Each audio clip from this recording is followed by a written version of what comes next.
ODI World Cup will be a different ballgame. In comparison, Pakistan have lucked out due to security reasons. Pakistan will only be playing at 5 venues and they get a week in the beginning in Hyderabad and a week towards the end in Chennai. So, not only will they know the conditions better, they'll acclimatize to those conditions better, they will also travel less and get respite in the latter half of the group stages. India are the only team to not play in one venue twice. Australia will have 1 week in Lucknow, then they will also travel way less in comparison to India. England, they will travel as much as India, but they do have 2 games in Ahmedabad. So the question is, will this be a disadvantage for India or not? Will they be exhausted or will they manage to stay switched on, given this is what modern cricketers are trained to do? Jamie Alter is here with us. Kushan Sarkar joins us on the show, and they've covered enough World Cups to tell us how hectic this will be for India in comparison to the other teams, and whether this is something that teams do. You know, have they done it in the past World Cups as well? How big a deal is it? Let me begin with Kushan, because Kushan's actually done the math on kilometers. He's the one who's put this story out, Kushan. So, 8,400? And it comes down to almost 10,000 in case India were to reach the finals. Yeah, Neha, roughly 9,500 kilometers if India reaches the final, and 8,361, roughly 8,400 kilometers air miles that they travel in 34 days in the league stage and 9 cities. Now, advantage or disadvantage with Indian team, Neha, we all know. They are the sellout team, they are the host, and this is, even if they would have played in any other country, it would have been sellout with 90% of the Indian diaspora and the traveling fans like filling up the stadium. So all the 9 host associations who are hosting the tournament proper, they wouldn't have settled for anything less than at least 1 India match. So you had to give those matches to them. So yeah, this is a bit of a problem, but you have to adjust to that. And I don't think that Indian team will mind that, because even when India played the 2011 World Cup in India, though that was a different kind, it was not the round robin, which happened in 2019 and now in 2023. Yeah. But still you had to play at almost all the venues. Like you went to Nagpur, you played in Chennai, you played in Bengaluru. So you were also traveling the length and breadth of the country back then. But here, yes, considering that it's a 2 p.m. start, if we know the matches. Yes. So if you have at least 90 to 95 overs of match, take the dew factor into account, the time wasted and everything, matches may have end at around 11, because normally during the bilateral series over the past few years, we have seen that matches start at 12:30. 1. It's now starting at 2.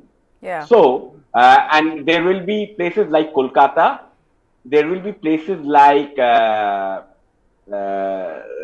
Dharamshala, where the dew would be a big factor in October and November. So you have to take all those things into account. So you are going back to hotel at maybe at around 12:30, 1 o'clock at night, you're catching sleep. Next day, probably you are not taking an early morning flight. You will have chartered flight. Indian team will have a chartered flight, I believe. So that, because until and unless you have chartered flights, some of the places, you wouldn't have direct flights. You'd have to have a connecting flight. So I don't think that will be the case. BCCI will be arranging chartered flight for the Indian team. But even then, it is hectic because you are traveling every 3rd day. So how much of practice you can do? That is one question.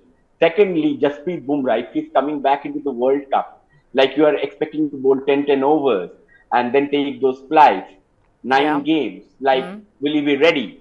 So there are a lot of things to be thought about. But yes, India in fact has got a tough draw. Australia first up. Afghanistan is no longer an associate nation. They can beat any team on their day. And then the 3rd match is Pakistan, which is not just about playing in opposition, but it's also a pressure match. Yeah. You can say many things, but that's a pressure match. So 1, 2, 3. But if India get off to a great start, those 1, 2, 3, then the tournament actually they will have a smoother journey, because the journey gets trickier towards the end. You're playing England in Lucknow, you're playing New Zealand in Dharamshala. So these are very tricky matches. You're playing South Africa in Kolkata. These are tricky matches. Yeah. No, absolutely. But Jamie, I had asked you this question yesterday as well, where you'd said that Pakistan definitely have an advantage, given that they are only going to be playing in 5 venues. So that security issue has actually helped Pakistan, because except Hyderabad, they are playing 2 matches at every venue. So not only, and they've got 1 week right in the beginning, and then 1 week towards the end, where they're going to stay put at that venue. So not as much of travel involved, and that is going to be an advantage for them. Definitely, it'll be an advantage. अच्छी खास मेहमान नवाजी हुई है Pakistan team की. But look, just hearing Kushan in detail describe the hecticness of India's schedule, any team which will play its 9 matches at just 5 venues is at a distinct advantage for the reasons already discussed. Of course, knowing the venues, knowing the tracks, in a condensed World Cup like this, where the stakes are high, there's so much travel involved. Pakistan anyways will be feeling the weight of the world just arriving in India. Given all the off-field problems that we've seen over the last couple of months. So for a team like them, which I think is always dangerous in a World Cup, for them to have that distinct advantage, let's hope, for the sake of good cricket, that they use it to their advantage. But just coming back to India's schedule, I know that's a hell lot of travel, that's a lot of miles. There are certain days when there are 4 or 5 matches.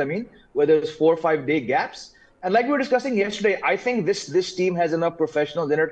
I think what 15 years of the IPL has done for most players is, make it normal. The IPL, they're getting home at 2, and often they're not even sleeping. They're heading off somewhere else, So I think that has really put them in a good spot. I don't think it's going to be as big a problem. And like we were discussing yesterday also, this requirement of switching on and off, because wherever they go, be it the lobby, the concierge, the bellboy, the airport staff, the driver, everyone's going to say, "Bhaiya, aapko World Cup jeetna hai," right?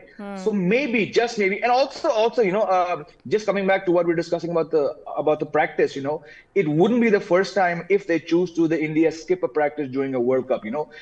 In a home World Cup, the practice, yes, it's important, but there have been instances in the past where they've not chosen to practice. So all in all, hectic schedule, the most busiest schedule. On top of that, the pressure of being the home team. Virat Kohli, maybe his last World Cup. A lot of players, Rohit Sharma, definitely last World Cup. That's it. I think they're a professional enough bunch to handle this hectic schedule. The other thing being, Kushan, you were referring to this, that, once you're the host, you want to obviously accommodate all the member associations, right? So out of the 10 venues where the World Cup matches will be held, 9 venues are where India are traveling to. Hyderabad, where did Hyderabad go wrong? Because they have missed out on this one, and they haven't got an India match. And you know what? There are actually people who are upset. Like yesterday we had Vedam on the show, and he said, how is it that Bangalore has got a match, India match, but, it's not a big match. India are playing qualifier 1.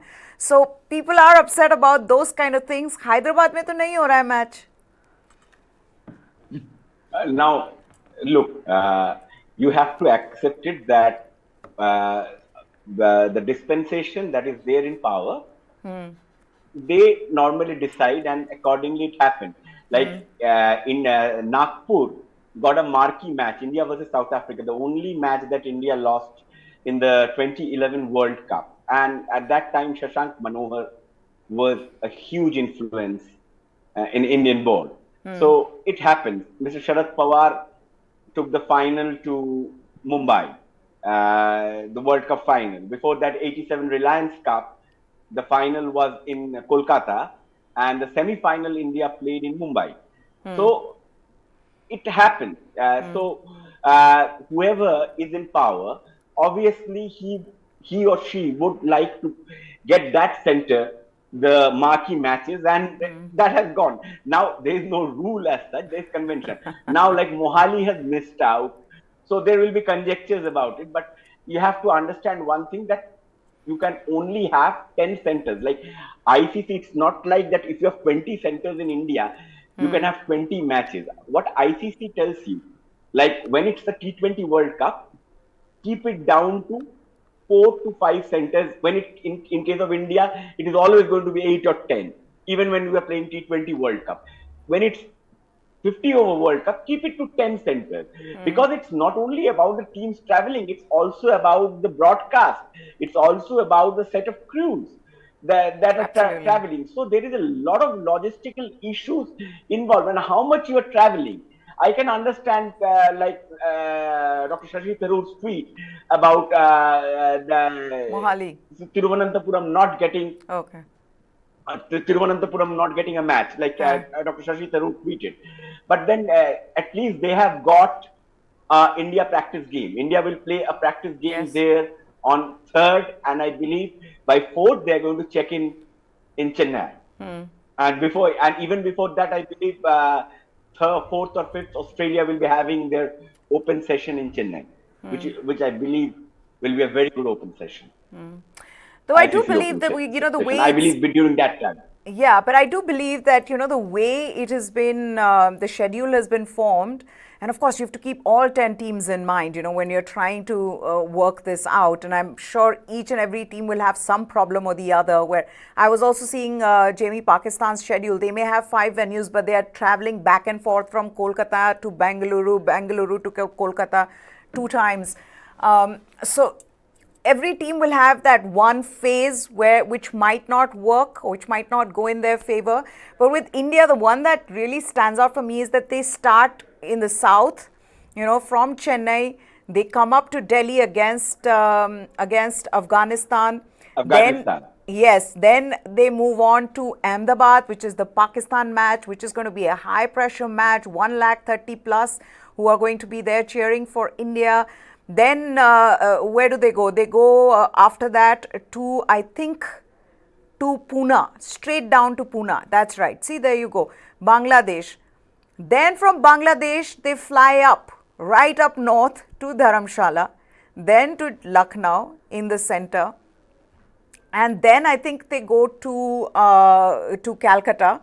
And then they come to Bengaluru. So it is going to be, they are going to be traveling from, one place to the other, one end of the country to another. But other countries are doing that too. Now, one important point that Kushan spoke about, Jamie, was the start and the importance of good start in a tournament like this. The pressure is going to be on India as the host nation. They are coming up against Australia in Chennai, where they lost the last time they played. Australia are a good team. They've been buoyed by WTC final. How important is India to start well, to have that win against Australia? Absolutely. And let's also not forget that Australian teams in general down the years have played 6 ODIs in Chennai and won 5 of those. So that's a venue I think they'll be very, very happy to start off their World Cup campaign in. Now, coming to Australia, I actually have them as the second favorites for the tournament after India. I'll say it again. Yes, it's a tough draw, like Kushan rightly mentioned, a lot of travel, but teams since 2015, only one team has won a series in India. It's Australia. India have a very good one-day team, despite doubts over Bumrah, Pant, Iyer, KL. I still think this is India's World Cup to lose. They'll have to play terrible cricket not to walk into the semi-finals. So again, yes, a very, very tough match. And Kushan is right in saying that Afghanistan are no longer pushovers. I mean, we talk about Afghanistan spin tracks. I mentioned yesterday that they have a match on October 16th or something in Dharamshala. Now, Afghanistan's pace bowlers are nowadays, they're on such a high, they actually have pace depth. So that's a team, I think they're playing Bangladesh in Dharamshala. So it's a very, very tricky opponent. Then we have Eden Garden, South Africa, Kushan mentioned. It's a World Cup, right? But I just feel that this is a professional unit. They're not going to be spending too much time looking at these things. The focus in the next 3 months has to be in locking in the correct squad. Overall, I think 12 of the World Cup 15 should already be locked in place. A few players coming back from injury, a few are being monitored. If all these pieces may have fall into place, I think 3 months from now, we're not going to be too worried about what the venue is, how much travel, because the bigger picture is it's been 12 years since India won a World Cup and 10 years since they got their hand on any ICC trophy. 4 years from now, this is going to be an extremely different looking Indian team. half the team, more than half the team, probably won't be around. Yeah. What the state of one-day cricket, bilateral cricket, will be 4 years from now? I actually shudder to think. So all that, the bigger picture is India have to play damn good cricket, which I think they will every single match they play. Let's also talk about the big match. Kushan, I've already asked Jamie about this yesterday when the schedule was launched, India Pakistan, and the what would you say, the crazy atmosphere that one would see there. And you've covered a lot of India Pakistan matches. How different would this be, given that this is the biggest cricket stadium in the world? It is going to be a one-sided crowd. I don't know how many Pakistani fans will be allowed to travel, will have the time and get the visa to travel here. But having said that, the emotion and what can I say, the fear that emotions might get out of hand, that's also real. So how do you see that playing out? Because yes, we know the rivalry and what it means to both these countries, but relationships between these two countries have changed since the last time Pakistan traveled to India. Relationship has changed, but if we see, Pakistan team got a lot of love in when they traveled to Ahmedabad in 2005 and also in 2012. So if we are talking about apprehensions which has been raised from PCB side, if you ask me, that is a bit of a showboating also, which concerns the Asia Cup being moved from their country. They're only getting a match against Nepal. So obviously, you want to play that game of one-upmanship. You know that you will not get that venue changed. There has to be, like when Dharamshala was changed as a venue in 2016, there were specific reasons, there were specific concerns that people in the region didn't want to see the Pakistan team over there. So even ICC security team, the Indian security personnel from Indian side, the police personnel, everyone took a recce and took an informed decision that let the match be shifted to Kolkata. Now, in case of Ahmedabad, it is the home of the Indian Prime Minister, it is the home of the Indian Home Minister, it is the home of the BCCI Board Secretary. Sure. So, Pakistan team will get probably the top-notch security cover that they can even imagine or envisage. There will be blanket security cover. Obviously, how can you expect that the Indian government or the BCCI will leave any stone unturned to see that they can play the match and the players are safe? This is a World Cup happening. The world is watching. So nothing of that sort. So obviously there is a game of one-upmanship over there. And obviously, but yes, pressure, there will always be pressure. 1.32. Okay, I seem to. 132,000 people. So, Go ahead. 125,000 would be Indian fans, maybe 5,000 Pakistani fans at the max if they get the visas on time. So obviously it will be a pressure match. It will be a pressure match, both for India and for Pakistan. So, but I as far as the concerns that there could be extreme reaction, well, there could be a fringe element here or there. But I think overall the security, I expect it to be top notch. Because it's a question of BCCI's prestige, it's a question of India's prestige also. No, absolutely. Then let's talk about the big match that we've been saying, which is going to be a tricky match, Jamie, which is India versus New Zealand in Dharamshala. You know, at that height, we know it's one of the bounciest tracks in India, and it is going to help New Zealand pacers. How do you see that playing out and the importance of that match? Yeah, it's a huge match, not just because it's New Zealand who often dominated India in ICC events, but it's because the conditions will probably be the best that any New Zealand team landing in India would want to expect. It'll be chillier, the climate, a bit of dew, the ball is going to move around.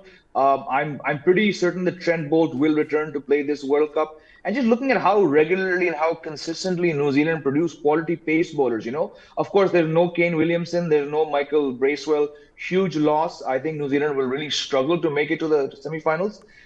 But that is one match where they'll be like, you know what, guys, this could be the match where if we beat India here, this could be the impetus that we need, because I think they're going to be playing catch up at this World Cup. They have some young players. They have some players perhaps reaching the last stage of their respective careers. So they'll need any help they can find. And I think the BCCI scheduling that match with New Zealand, that I wouldn't say it's a mistake until the match is done. But given how inconsistent India's pace bowlers and even the doubt over who the pace bowlers will be as compared to New Zealand, who rarely have any concern when it comes to picking a set of fast bowlers. Those conditions, it's definitely, right now, looking down the barrel 3 months away, it's advantage New Zealand to me. Okay, let's also put this question across to all the viewers who are watching. Do you think that India have that home disadvantage given that they're going to be traveling a lot during the World Cup? Or do you believe that modern cricket is all about, how you switch on and off quickly as professional cricketers? Do let us know in the comment section below, because we're discussing the World Cup schedule and what this means for host India. They are traveling a lot, no doubt about it, and Pakistan do have that advantage where due to security reasons they're not going to as many venues. They're going to be playing 2 matches at all the venues except one in I think Ahmedabad. Ahmedabad is the venue where which is the India-Pakistan match. That's the only match that they're playing. All other places I think they're playing twice. Okay, let's also then talk about the teams to watch out for. Who are the top 4 teams? I've already asked Jamie yesterday, but since I've got Kushan here today, let's find out from Kushan. What does he think? Who are the top 4? Okay, Kushan, I'll tell you mine and then you can tell me yours. So mine is India, Australia, England, and I was torn between Pakistan and New Zealand, but I feel it's Pakistan because of the subcontinental conditions, and New Zealand, I'm still not sure of what their team's going to be. Will Kane Williamson be fit? Your top 4. I think it's pretty straightforward. It has to be India, Australia, Pakistan, and England, until and unless something seriously goes wrong with injuries or anything to any of these teams. These 4 teams look cut above the rest in these conditions, because Australia play very well the ODI cricket in these conditions. Yes. England's cricket has changed. It's an all conditions team right now, England. Obviously, they have to prove their mettle, but they're an all conditions team. England cricket's philosophy has gone through a shift, paradigm shift. Pakistan, you cannot rule them out because this is familiar conditions for them. Yes, they don't play in India, but these are the kind of tracks they play in Pakistan also, maybe flatter tracks. Like Ahmedabad. Ahmedabad match will be a 50-50 match with the flattest of decks that will find in any of the centres.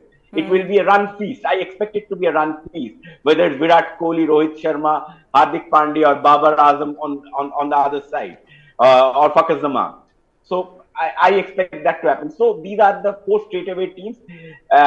South Africa and New Zealand will always be in there. If there is an upset, one of them sneaks in. But I think these 4 teams will be there. And please do not discount Sri Lanka just because they're playing the qualifiers, because when we see the schedule, we see qualifier 1 and qualifier 2. Qualifier 1 will be Sri Lanka. So I believe qualifier 1 is not a team that can be taken lightly in this condition.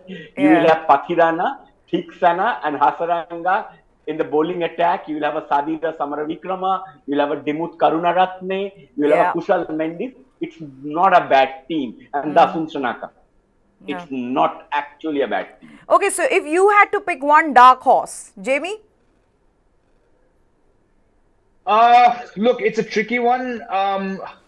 West Indies probably are not going to make it, sadly. Sri Lanka, Kushan has rightly listed some fine names. But unfortunately, they're a team which really struggle to win in India. So I'm not. But again, I think from a dark horse perspective, it could be Sri Lanka because I'm putting them in that category in the sense that I don't expect them to do well. But if they do, it'll probably upend a lot of predictions. So I'm going with Sri Lanka / Afghanistan. Very tough for me. I'm actually putting Sri Lanka on the same pedestal right now as Afghanistan when it comes to an ODI World Cup. Unpredictable, undercooked to a certain level, but on their day, you never know. So 50% Afghanistan, 50% Sri Lanka for dark horses. Okay, what about you, Kushan? And then we'll move on to the next topic. Yeah, I believe Afghanistan could be a tricky team to beat in some of the surfaces. That is why probably Pakistan had such an apprehension of playing Afghanistan in Chennai. They had written to ICC if the matches could be swapped. Australia, not in Bengaluru because probably of the shorter boundary and the Australian players. They wanted a shift, but obviously the ICC rule states clearly that if the pitch is unplayable according to the conditions, playing conditions are not fit for international standard, or there is genuine security issues that the security units verify after recce, then only the venue there's a shift. Otherwise, just because of playing conditions doesn't suit your style or your team composition, you don't change. So that doesn't happen. So Afghanistan, but again, 50 over cricket, Afghanistan, it could be a bit tricky because Noor Ahmed, who was a revelation during the IPL, Noor Ahmed was taken to cleaners by Sri Lanka in the bilateral that happened just after the IPL. I think in one of the games he went for some 90 odd in 10 overs. So you never know, like 10 overs, 50 over cricket is a bit different, where you will at least be bowling two spells if you're not bowling one shot single spell. So 2 or 3 spells you're going to bowl. So how you measure up in different spell and at different times of the match. So it will be a very different game. Yeah, and also you need to have that batting depth to be able to bat 50 overs. Okay, now even as the England team are wowing world cricket with baseball, an independent report has found that racism, sexism, classism, elitism were widespread and deep-rooted in English cricket. It's a 317-page report from the Independent Commission for Equity in Cricket, which took evidence from more than 4,000 players, coaches, administrators, and fans. Among those who've given this evidence were England men's Test captain Ben Stokes, women's captain Heather Knight, former men's captain Joe Root, World Cup winning skipper Owen Morgan, and Azim Rafiq, the former Yorkshire player and racism whistleblower. The report found racism in cricket is not confined to pockets or a few bad apples, but is widespread and it's a serious problem. The report also found that 87% of people of Pakistani and Bangladeshi heritage who responded to its survey, along with 82% of Indians and 75% of black respondents, they said they had experienced discrimination, they had experienced racism. Cricket is elitist and exclusionary in England, with private schools and old boys networks and cliques that permeate the game to the exclusion of many. All of this has been written in that report. One Asian recreational player told how he and a teammate had been called terrorists, and after complaining was accused of attempting to defame the club in question. A former professional player said, as a black cricketer, I had to be, quote unquote, I had to be 3 times better than my white counterparts. A drinking and puerile lads culture across the sport that has put women at risk of unwanted attention and acts as a barrier to the inclusion of Muslim community. This is not all. The report also criticizes the board, ECB, for failing to recognize the extent of racism in cricket until more recently when, if you all remember, Azim Rafiq came out and talked about his ordeal with Yorkshire club as a player. So this is a damning report. I want reactions from both of you. I have 2 things that stand out for me. First of all, hats off to Azim Rafiq for continuing the fight despite many challenges that he faced. Secondly, Are you at all shocked at the level of racism that this report has found? I mean, it is deep-rooted, not just institutional, they say. It is structural. It's not a few bad apples. It's a culture in which it's okay to discriminate, in which it's okay to be racist. Kushan? Well, I'll tell you a small story. A very famous England opener who was also a very notable and very well accepted commentator had once made a comment that had I blacked my face, I would have been knighted long before.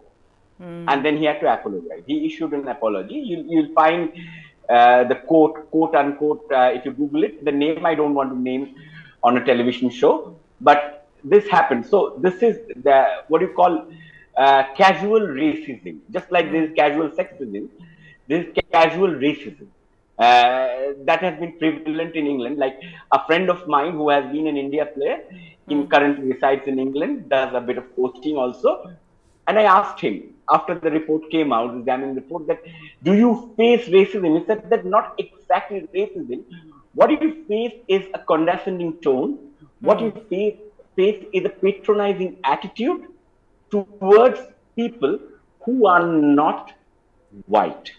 So this is a problem. This is a problem. It is a social history attached to it, Neha. It cannot just go away or wiped out in a day. Ollie Robinson, for all his faults, had to pay very little price for the kind of comments he made.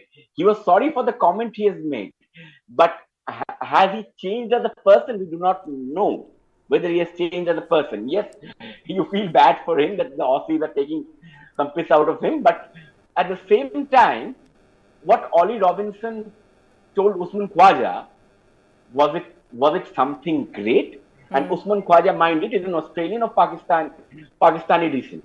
And has So already you can spoken understand about. from where it's coming from. Yeah. Yeah, and Usman Khwaja has spoken about racism himself. So it's not just limited Usman Khwaja has a curry muncher. Yeah. He used to be called. Okay, now this is what England's Test captain Ben Stokes has to say on the report. This was the pre-match press conference. Listen in and we'll come back. To the people involved in the game who have been made to feel unwelcome or unaccepted in the past, I'm deeply sorry to hear of your experiences. Cricket is a game that needs to celebrate diversity on all fronts, because without diversity, this game would not be where it is at today. As a sport, we need to learn from past mistakes and do all we can to make people feel safe and be themselves at every level. I have been an England player since 2011, and I feel very fortunate to have been a part of some incredibly diverse teams and love how everyone has a different story to tell.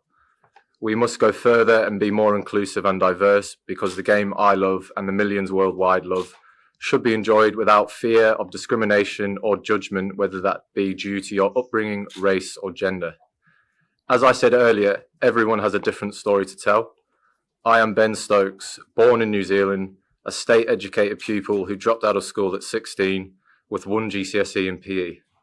I needed help with the spelling and grammar in this speech, and I am currently sitting here as the England men's Test captain. It is clear there is so much more the game has to do, and as players, we really want to be a part of that to ensure that this is truly a sport for everyone. Well, the apology from England's Test captain. Now, Jamie, it's a wake-up call, really. I mean, the fact, I mean, and some of the things in that report, if you read it, as an Asian, you feel, you feel angry, you feel frustrated, but I can't imagine what some of the players have had to go through. And this is not just any report. 4,000 people have been interviewed. They've given evidence. It includes former captains, current captain, women's captain. Not just racism, there is sexism, elitism. It is a sport meant for, their private schools, boys who are playing in private schools. I mean, there are, I was reading about how, which are the two schools that are allowed to play at Lord's, which is Harrow and Eton. So, there is classism there. There is so much of discrimination in every way. And it's time that England put this in order. I mean, they can play all the baseball that they want, but this is horrific. And the fact that ECB didn't do anything about it for the longest time means how systemic this has been, how institutionalized this has been. Absolutely. Just to get it out of the way, and Kushan knows a lot about this as well, Lords is an extremely overrated place to go to. There's a bit of a romantic and nostalgia attached to it. So the first time you go there, you're sort of overawed, but then you realize it's a very snooty, stuck-up, elite, white gentleman's place. Moving on, yes, it is, Maya. It's a wake-up call, and it should surprise very, very few people that it's happened. I remember the first time, a couple of years ago when all this started to come out, I'm thinking, this is the system in which countless West Indian players came through, and they rarely spoke about it openly. We haven't heard much. That just says what steel they were made of, how intimidating they were, probably how respected and feared they were. There were not a lot of Indians, a lot of Pakistanis, a lot of Asians have come through. Spent a lot of time, more so back in the 80s and the 70s. So when you compare that to what's happening now, and you said, 4,000 people, I just knocked off some of the key points before coming here. Said half of the respondents experience discrimination. Racism is entrenched. Women are marginalized and routinely experience sexism. Little or no focus on addressing class barriers. Complaint systems are confusing and not fit for purpose. Equity, diversity, and inclusion requires significant improvements. These are the 6 main takeaways from this very damning report. And again, just coming back to what Ben Stokes was saying, you hope and you wish that's sincere, but this is, of course, the era of PR, and I see this as a firefighting exercise.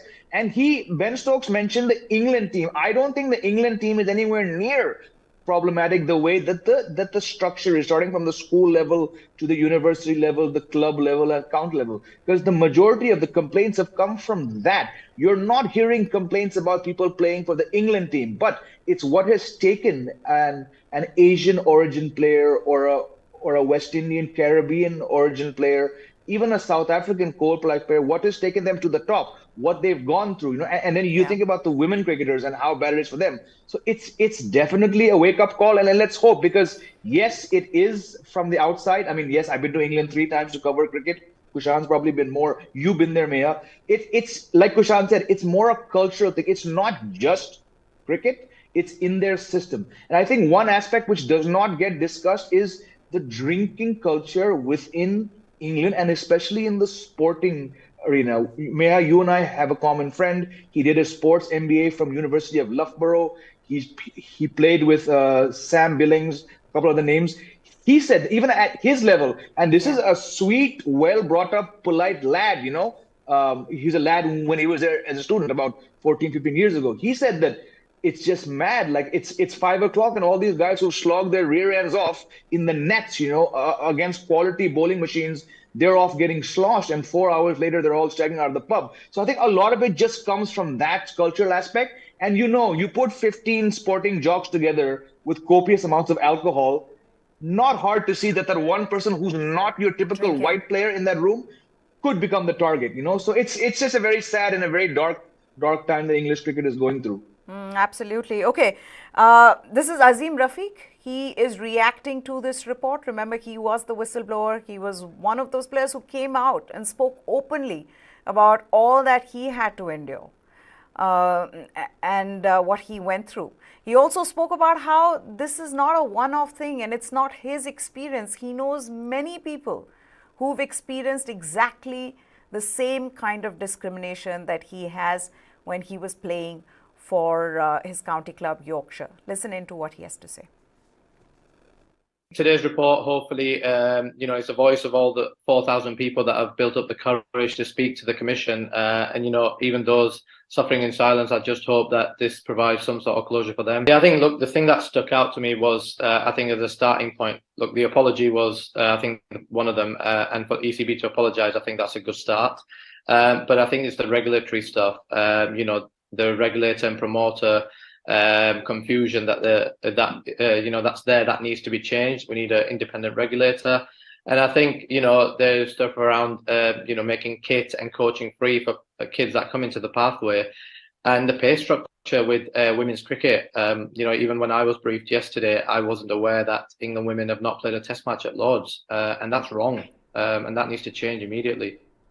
Incredibly, England's women's team has not played a test match at Lord's. That's how snooty it is. Okay, there are recommendations in that report, and ECB have been given 3 months, and they've said that there will be a strategy to make sure there is change at every level. Now, coming back to India, Indian cricket at the moment is in the process of transition, and to make sure the process is smooth, the selectors need able replacements for different positions in the team lineup. And with that in mind, their focus will be on the Duleep Trophy, which started today in Bengaluru. With the new World Test Championship cycle beginning next month, the Duleep Trophy will be that platform for the red ball aspirants to showcase their skills and catch the eyes of the selectors. Some of the players to watch out for. Number 1, Rinku Singh. At the age of 25 and coming off a tremendous IPL season for KKR with 474 runs at a strike rate touching 150, Rinku Singh is potentially looking at a career in India Blue in at least T20 eyes. But let's not forget his first-class pedigree in discussions around the talented left-handed batsman. Rinku was Uttar Pradesh's highest run getter in last season's Ranji Trophy and has a first-class batting average of 60 to go with a List A average of 53. Incredible. Number 2 position, we've got Abhimanyu Ishwaran, the E-Zone captain and the Bengal batsman. He's a consistent performer in domestic circles and for India. He debuted in 2013. Since then, he's amassed 6,556 runs from 87 first-class matches. And he will be eyeing some big games here to back his claim for a spot in India Whites. Number 3 is the young Sai Sudarshan, just 21 years old. This Tamil Nadu player has his teammate Ravichandran Ashwin as a major backer of his talent, and in a short span of time he's racked up impressive numbers in all 3 formats of the game. Sai Sudarshan is indeed the brightest talent coming out of Tamil Nadu cricket, having made a top start to his List A career. He scored a century on Ranji Trophy debut and backed that up with success in the IPL this year, and that was highlighted by a superb 96 in the final for Gujarat Titans. Further success for South Zone in the Duleep Trophy could significantly push Sudarshan's case for higher honours in the years ahead. Then there is Washington Sundar, another South Zone squad member hoping to use this competition as a way back into India's Test squad. And that is all-rounder Washington Sundar. He is on a comeback trail from injury, an unlucky man. The 23-year-old who's played 35 T20Is, 16 ODIs and 4 test matches for India recently returned to competitive cricket by the way of TNPL, and he will hope to make good progress during this domestic season to come back to India's squads across formats. Lastly, Shivam Mavi named captain of Central Zone for Duleep Trophy. Shivam Mavi, he finds himself at a very critical phase of his career. In 2018, after helping India under-19s win the Junior World Cup and then winning an IPL contract with KKR, Mavi actually seemed on the path to success. But a series of injuries proved a setback. But Mavi used the domestic circuit to make a solid comeback and do well for UP and in the IPL. And earlier this year, capped his India debut with 4 wickets in a T20I. This saw Mavi purchased for 6 crores by Gujarat Titans, who then oddly did not play him in a single match in the IPL. Was he injured? Maybe. With a new season ahead of him and having tasted success in an India jersey, Mavi must surely be hoping for a recall based on domestic performances. Okay, so these are the 5 names that we have put out, but there are others. There's Cheteshwar Pujara, who's gone back to the domestic grind. There is Surya Kumar Yadav. There is Avesh Khan and a lot of other players. Let me start with Kushan. Then Kushan, starting with Duleep Trophy this season, how do you look at it? And how important is this season going to be, given that this is that transition phase in every position in that team lineup? Right now, you need options, you need replacements. How seriously will the selectors be taking this? Kushan? Okay, looks like we don't have Kushan's network, but Jamie, you want to answer that? Yeah, look, I mean, a lot of players, and you mentioned 5 players. There are many players, because look, you have a new WTC cycle starting right now. We've seen Umesh Yadav and Cheteshwar Pujara offloaded. But I feel along with the test team, India's T20 team really needs to be reset. I think in a one-day World Cup year, things are on track, but it's from the red ball and the T20I perspective that a lot of players really need to get their act together. There are a lot of players. I mean, you mentioned someone like a Chiteshwar Pujara. There's a Suryakumar Yadav. Pujara, I'm not at all surprised that he's gone back to domestic cricket because he doesn't have an IPL contract. He does not play white ball cricket. He doesn't play T20 leagues. It's either playing for Sussex and county cricket or it's playing for Saurashtra. Suryakumar Yadav, Mehak, he, to my mind, had the option of being like, you know what, I don't have to play this. I'm very good at T20Is. I've probably done enough to remain in India's World Cup squad. And look, I've had a taste of Test cricket. Maybe it wasn't for me, but I'm very glad to see that someone like him has gone back and said, you know what, I'm going to play the Duleep Trophy. I was dropped from the Test team as well, but at this stage of my career, early 30s, I believe I have something to achieve. So there are a lot of players, either like you mentioned, Abhimanyu Ishwan has been in India's squad before, hasn't got a chance. In fact, he was bowled for a golden duck by Avesh Khan. What a great mark of confidence from Avesh Khan. Played for India, got trolled, got dropped. He got 2 wickets in a couple overs. So there's enough players who've been on the fringe. You mentioned Washington Sundar. What a fantastic all-rounder he is. It's amazing to realize how successful his numbers actually are. But unfortunately, like Rohit Sharma, he's really injury prone. So let's hope in a one-day World Cup year and with the T20 World Cup 12 months from now, someone like Washington Sundar can really, do well this domestic season. Lots of players. I mean, every domestic season, we journalists write 5 to watch out for. This team will look to do so and so. But this is a slightly different year because of the transition phase that Indian cricket finds itself in.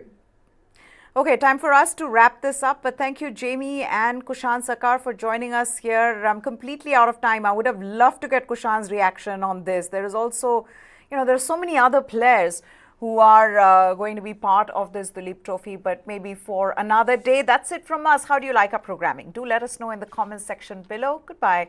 Thanks for watching.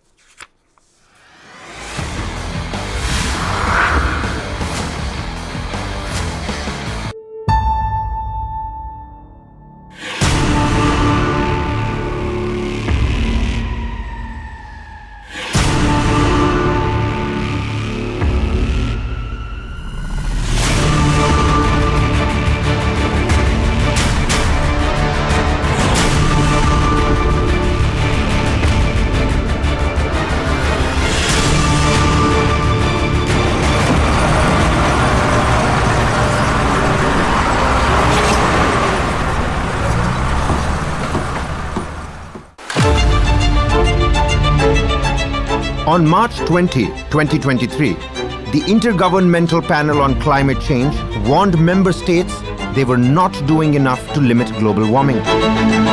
Phase out coal by 2040, appealed United Nations Secretary General Antonio Guterres.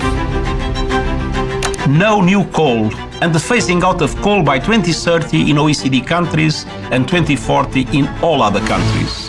Fossil fuels like coal, gas, and oil emit carbon dioxide.